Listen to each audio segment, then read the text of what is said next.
இன்று ஒரு பழம் வரிசையில் கிரீன் கிரேப்ஸ் எனப்படும் பச்சை திராட்சையின் நன்மைகளை பற்றி பார்க்க போகிறோம்.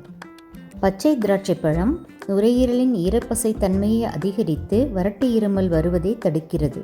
விட்டமின் ஏ மற்றும் சி நோய் எதிர்ப்பு மண்டலத்தை வலிமையாக்கி உடலை தாக்கும் கிருமிகளை எதிர்த்து போராட உதவுகிறது. உடலில் உள்ள கெட்ட கொழுப்புகளை குறைத்து இரத்த அழுத்தத்தை சீராக்கி இதய ஆரோக்கியத்தை மேம்படுத்துகிறது. நுரையீரல் கழிவுகளை வெளியேற்றி ஆஸ்துமா போன்ற பிரச்சனைகளை குறைக்க உதவுகிறது. விட்டமின் ஏ மற்றும் ஆன்டி ஆக்சிடென்ட்ஸ் கண் ஆரோக்கியத்தை பாதுகாக்க உதவுகின்றன மற்றும் கண்புரை நோய்கள் வராமல் தடுக்கின்றன.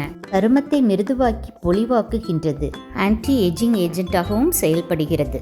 தண்ணீர் அளவு அதிகம் இருப்பதால் உடலை ஈரப்பதமாக வைத்திருந்து உடனடி சக்தியை கொடுக்கிறது.